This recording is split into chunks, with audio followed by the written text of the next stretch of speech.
और वो एक ऐसी चीज है कि जिसमें ना एक सहयोग है कि जब तक आप एक दूसरे के साथ मिलकर काम नहीं करेंगे तब तक वो सफलता प्राप्त नहीं होगी।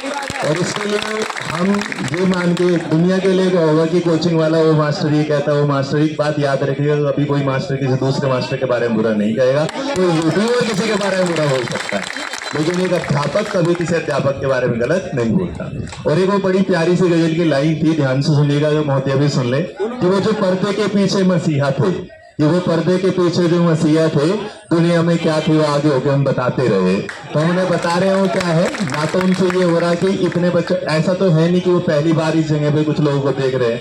5 सितंबर का धरना भी आपको याद होगा, शिक्षक दिवस वाला भी धरना होगा। उसके बाद वो शिक्षक दिवस इतना बढ़िया धरना हुआ था, इतना बढ़िया तरीके से हुआ, खबर पहुंची आएगी लेकिन फिर रिजेक्ट हो जाती नहीं। और हम लोग किसी से ऐसा तो कुछ मांग नहीं रहे कि आगे तो हमें तुरंत के तुरंत पैसे दे दो, हम तो तुमसे कह रहे तुम बस क्या दे दो, नोटिफिकेशन दे दो, उस नोटिफिकेशन में से नोट हम अपना आप निकाल लेंगे, है कि नहीं? तो हमारे तो बस है क्या है, हमें वो नोटिफिकेशन दीजिएगा, उसकी बाद नौकरी हमारी। और जिस तरीके से सहयोग चल रहा है, मुझे लगता है कि बार बार रजत और जो टीम है, सबके नाम मैं नहीं जानता, उसके लिए माफी चाहूँ पहले ही। विशु, रजत, एक दो लोग हैं जिन्हें मैं जानता हूँ। जिस तरीके से वो इस काम को शुरू करते हैं, मुझे लगता है हम लोगों का काम है उसमें ना चैन की तरह जुड़ते चले जाना।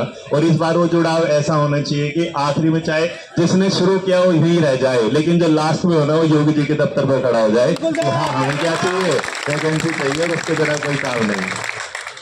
दारू चाहिए क्या? वो ऐसे हाथ कर रहा है, अच्छा माइक चाहिए उसको। अब मैं समझ नहीं पाया ना इशारा, भाई ऐसे कर रहा था। मैंने कहा जो ऑलरेडी इतने नशे में पड़े हैं यार, तुम क्या करोगे, है ना, जो नशे में उन्हें जगाने के काम आए हैं। और सारे लोग ऐसे ही देखिएगा, भर्ती आ जाएगी तो उससे कई सारी चीजें चलनी है। जैसे कई बार ये कहा जाता है ना कि एक परिवार में एक आदमी की नौकरी लगती है, उसकी 2-3 पुश्तें क्या हो जाती हैं। तो सोचिए अगर 5 साल में एक बार जो मुख्यमंत्री साहब को भी ये लगता है कि मुझे क्या है दोबारा आ जाना चाहिए, तो प्रचार करना शुरू कर देते हैं 5 साल के बाद कि मुझे आना है। हम तो पिछले 6-7 सालों से कह रहे हैं कि बस एक बार मौका दे दो, हमें एक बार पढ़ाने का देखो, हमें दोबारा मौका नहीं, तब तक जब तक रिटायर नहीं होगे तब तक इसी काम को क्या करेंगे, बहुत बेहतर तरीके से करने वाले। और हमें तुम्हारी तरह हम किसी पे एक बार खर्चा करवाएंगे बस नोटिफिकेशन का, उसके बाद बार बार कोई प्रचार नहीं, कोई कुछ नहीं। तो जितनी जल्दी से जल्दी वैकेंसी निकल जाए उतना ज्यादा बेहतर है। और वो सहयोग आपका हमारा सबका होगा। और इसमें ये कोई नहीं कोई दिल्ली से आ रहा है, कोई यहाँ से आ रहा है, मैंने पहले बताया अध्यापक है, जहाँ उसका बच्चा होगा वो पहुंच ही जाएगा।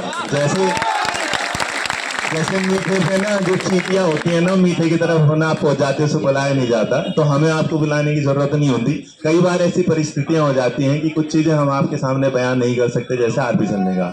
आप लोगों के सामने एक अलग चीज होती है, हमारे सामने पीछे से एक अलग दबाव होता है, जिस दबाव के बाद ना तो जो सरकार के खिलाफ जाते हैं वो सरकारी एजेंसी फिर क्या लग जाती हैं, खिलाफ लग जाती हैं। बाकी आप समझ जा रहे हैं, इसमें तो पढ़े लिखे हुई हो, वरना अगर कभी मौका मिला तो तुम्हें जीएसटी इनकम टैक्स के बारे में जरूर बताऊंगा, जरूर बताऊंगा। तो बाकी तुम लोग समझदार हो। अब मैं आरपी सर को बोलो मेरे पढ़ाई की तरफ से वही समझाएंगे, बाकी चीजें उनका